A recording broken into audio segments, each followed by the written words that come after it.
Assalamualaikum warahmatullahi wabarakatuh. Semuanya perkenalkan nama saya Giran Arif Santoso, NIM saya 1204300818 dari program studi teknik biomedis dengan NCPB 6. Hari ini saya akan menjelaskan tentang dua program yang telah saya buat, yaitu pertama program penghitung peluang munculnya mata dadu, dan yang kedua adalah program penghitung konsentrasi zat senyawa dalam suatu larutan. Nah, untuk program satu sendiri yang melatar belakangi saya dalam pembuatan program ini ialah setiap hari kita dapat lepas dari yang namanya peluang. Salah satunya itu peluang munculnya mata dadu. Munculnya mata dadu dalam suatu pelemparan sangatlah acak sehingga dibutuhkan suatu program yang dapat menghitung peluang kemunculan mata dadu. Untuk flowchart-nya sendiri,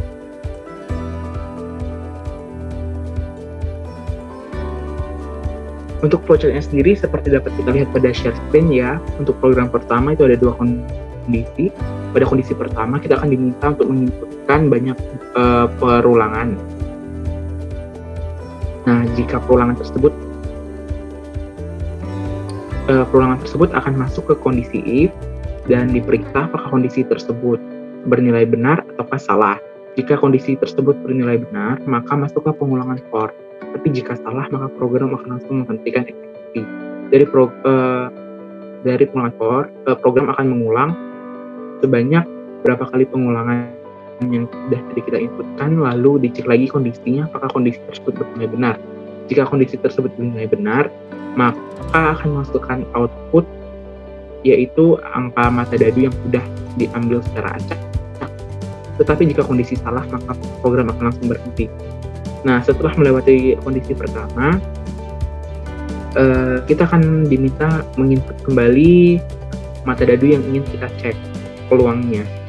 Nah, lalu dilihat lagi kondisinya. Jika kondisinya bernilai benar, maka program akan melanjutkan untuk meminta input lagi.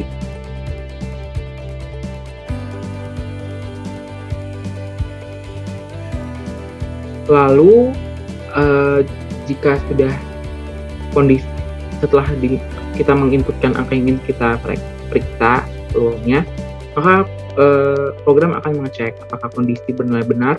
Jika kondisi bernilai benar, maka akan keluar output peluang munculnya mata dadu tersebut. Tapi jika salah, maka program akan langsung menghentikan. Langsung kita ke bagian programnya ya teman-teman ya.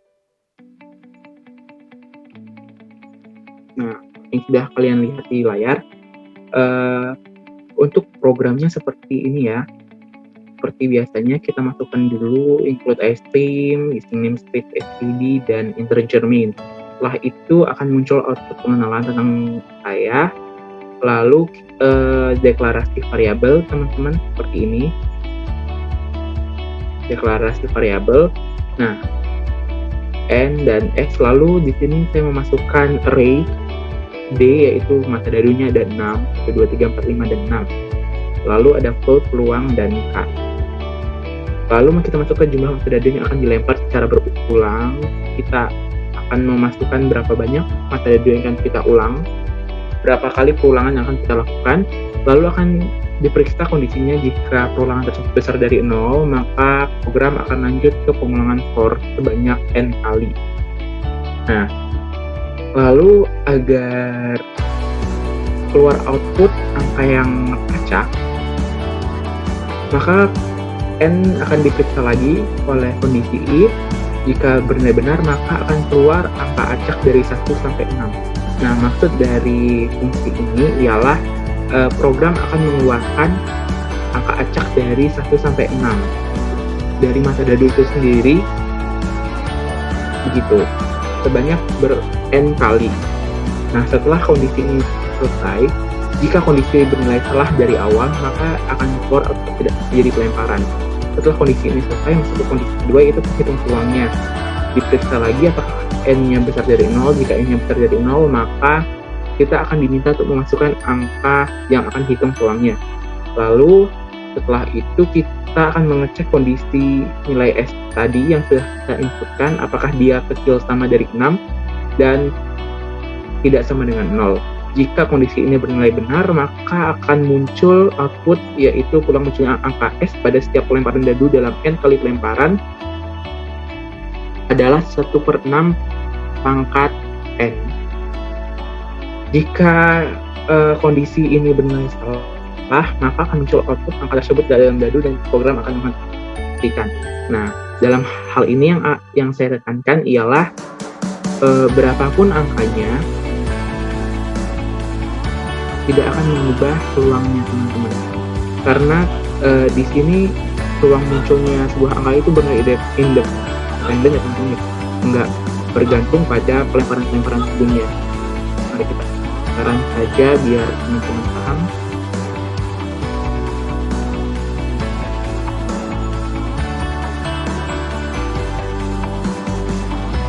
Nah, ini syarat ya, teman-teman ya.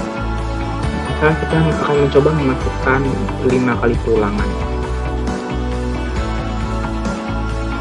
5 kali perulangan muncul angka 66556. Angka ini acak ya, teman-teman ya. Masukkan angka yang aja ke peluangnya. Misalnya saya mau menghitung peluang munculnya angka 3. Maka peluang munculnya angka 3 pada setiap pelemparan dadu dalam 5 kali pelemparan adalah 1/645. Nah, walaupun angka 3 tidak masuk dalam ini, teman-teman, tetapi peluang munculnya angka 3 dalam 5 kali pelemparan itu adalah 1/645. Maksud dari peluang munculnya angka 3 pada setiap pelemparan dadu dalam 5 kali pelemparan itu adalah setiap kita melempar dadu sebanyak 5 kali, angka yang keluar adalah angka 3. Maka peluang munculnya angka 3 dalam 5 kali pelemparan, dalam setiap pelemparan banyak 5 kali adalah 1/645. Angkanya kecil sekali ya peluangnya, teman-teman.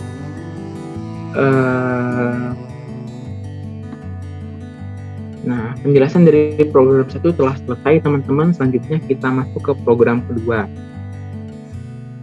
yaitu penghitung konsentrasi larutan, penghitung konsentrasi senyawa dalam sebuah larutan. Hal yang melatar belakangi saya dalam pembuatan program ini ialah dalam perhitungan kimia, penggunaan konsentrasi larutan sangatlah penting, khususnya dalam menentukan tipe beku dan tipe di suatu larutan. Maka dari itu dibutuhkan sebuah program yang dapat menghitung molaritas suatu larutan. Untuk flowchart-nya dapat teman-teman lihat di layar ya. Yang pertama akan keluar output pengenalan tentang diri saya, lalu ada integer deklarasi variabel ya, teman-teman. Lalu kita diminta untuk menginputkan opsi pilihan, lalu menginput MR, lalu masuk ke kondisi if, pilihan 1, kita diminta input massa, input volume, input molal. Nah, jika kita tidak memilih pilihan 1, maka akan masuk pilihan 2 dan pilihan 3, seterusnya hingga pilihan kelima. Tetapi jika kita tidak memilih pilihan antara 1 sampai 5, maka akan keluar output unavailable choice, artinya pilihan tidak tersedia. Yang diinput di tiap pilihan itu sama, yaitu massa dan volume, lalu akan outputnya juga sama, yaitu molal. Selanjutnya adalah programnya ya, teman-teman ya. Program C++ dari Nah, setelah flowchart-nya kita lihat C++-nya. Yang pertama seperti biasa kita masukkan input stream, namespace std, dan integer main. Lalu akan keluar output saya tentang pengenalan dan judul dari program ini. Lalu kita mendeklarasikan variabel yang digunakan. Itu ada float, mol, clna, cetat, mgle, mpl, dan k. Lalu kita disuruh untuk memasukkan opsi pilihan dari larutan yang telah tersedia. Setelah itu kita diminta untuk memasukkan MR dari masing-masing larutan. Kenapa begitu? Agar array dapat berjalan dan program pengulangan for dapat berjalan sebanyak 5 kali. Karena MR larutan yang digunakan ada 5. Lalu setelah itu kita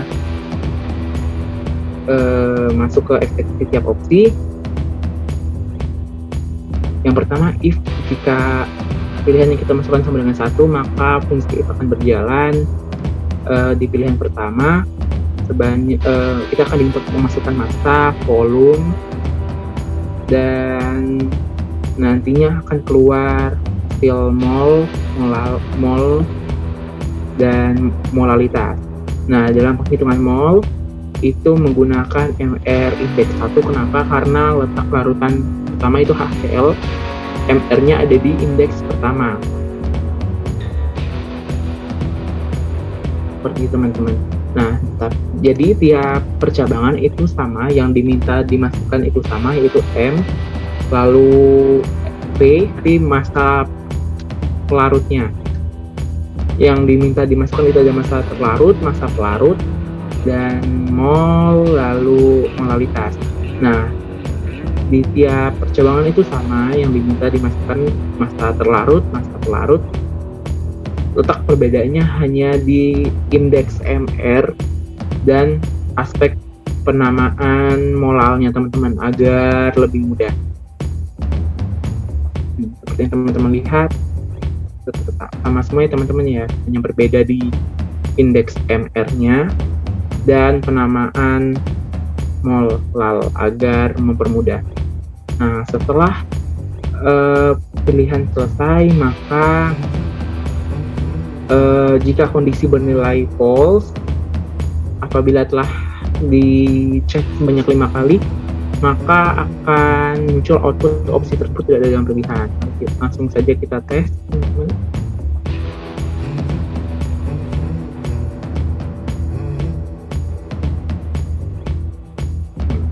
Nih, yang pertama muncul nama program dan pengenalan tentang diri saya, lalu pilih larutan yang akan kita pilih. Kita mau pilih HCl, sekian itu. Nah, lalu kita masukkan MR-nya, ikuti saja seperti yang sudah tertera teman-teman.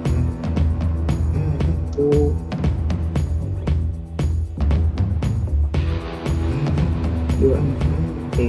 Nah, kita mau isi berapa banyak nih massa terlarutnya teman-teman. Massa HCl-nya misalnya mau sebanyak 73 gram HCl dilarutkan dalam 2 gram air. Hitunglah molalitas HCl dalam larutan tersebut. Konsentrasi HCl sebanyak 73 gram dalam 2 gram air adalah 1 molal. Nah, dari itu penjelasan program ini sudah selesai. Saya rasa cukup. Terima kasih untuk teman-teman semua yang sudah mau mengikuti sampai akhir. Bisa saya akhiri. Wabillahi taufiq wal hidayah. Wassalamualaikum warahmatullahi wabarakatuh. Terima kasih semuanya.